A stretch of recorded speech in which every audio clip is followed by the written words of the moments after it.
Welcome back. You're still watching the Daily Debate. Dr. Mohamed Azzam, to be a major technological hub in Africa, Egypt, what is the difference between having digital transformation, the process that we have had, and digitizing as well in the country? Can we be having both at the same time, simultaneously? Of course, because actually if you have a look on digital transformation from a broader perspective, yes, that includes ICT infrastructure, because you cannot have such transformation without having a proper infrastructure that includes the fiber optics, the 4G mobile network, I would say the data centers, and so on and so forth.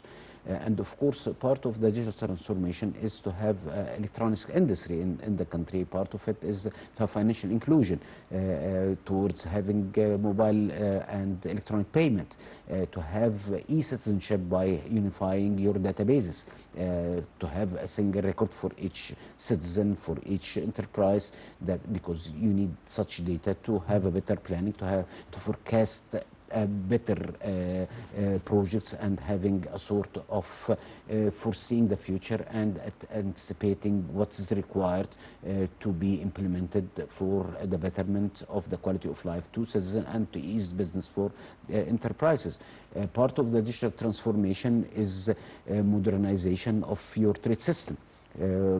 Actually by having up-to-date smart logistics systems, and have e-commerce platforms, as well as embedding the technology in your trade system to have a better management of your resources and have a better optimization of your resources, that of course would impact the prices and would impact the quality of products, as well as increasing or enhancing the customer experience.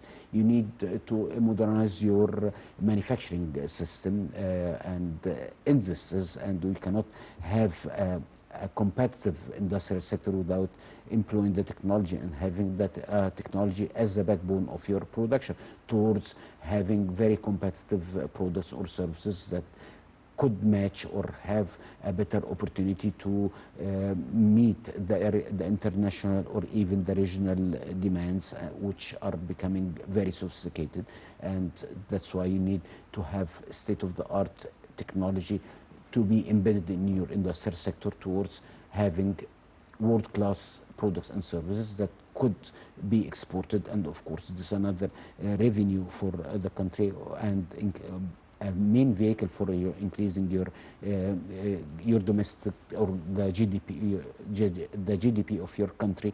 And of course, ultimately this will reflected on the of Egypt. You need to modernize your health system, and the only way is by actually employing technology, from having a sort of remote diagnosis, for example, providing services online, up to using artificial intelligence in early detection of diseases, and of course by the other initiative, 100 million health initiative, that was a presidential initiative, and gathering all data and actually running AI algorithm or having AI engines dealing with such huge data. You could have a better planning for your healthcare system, where you open a small hospital, or having specialized doctors in certain domain in this area, and having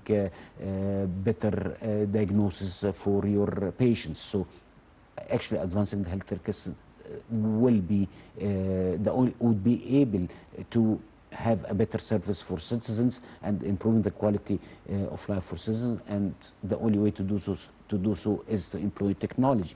You need to have a legal framework who can understand the nature of startups, because they totally different from small and medium enterprise, because they are mainly dependent on innovation and creativity, and of course they are mainly focusing on producing high quality, high value products and services based on technology. So you need a legal framework that boosts the I would say, the enabling environment for such startups.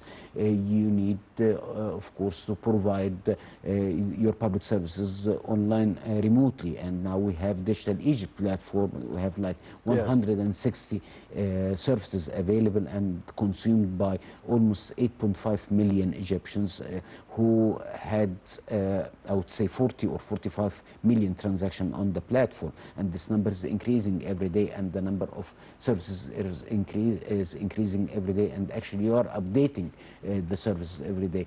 You need to have technology in your education system to advance your education system as well. You need to have a sort of connecting all dots together, all pillars together, and the only way to do so is technology. And that's why we've seen so many projects are taking place in the domain of digital transformation from different aspects. We've seen a lot of projects with respect to infrastructure. We've seen a lot of projects with respect to modernizing your healthcare system, or your manufacturing sector, or your service sector, your trade sector. So everything is connected, actually. Maybe it's not that obvious to so many people, because if you are not an expert in this domain, you see it as a fragmented efforts. However, they are not too, they are on the opposite, on the contrary, they are very connected and integrated efforts led by the government of Egypt, and employing the technology to the maximum for the betterment of the country, from the economic perspective, from the social perspective, and which is the ultimate goal of course, according to Egypt 2030 vision. Yes, Dr. Mohamed Azzam, the member of the board of the International Association of the Management of Technology. Thank you very much for being with us tonight on the Daily Debate. Always pleasure and honor being with you. Thank you so much. Anytime. And this brings us to the end of the Daily Debate for tonight. Thank you for watching, and goodbye.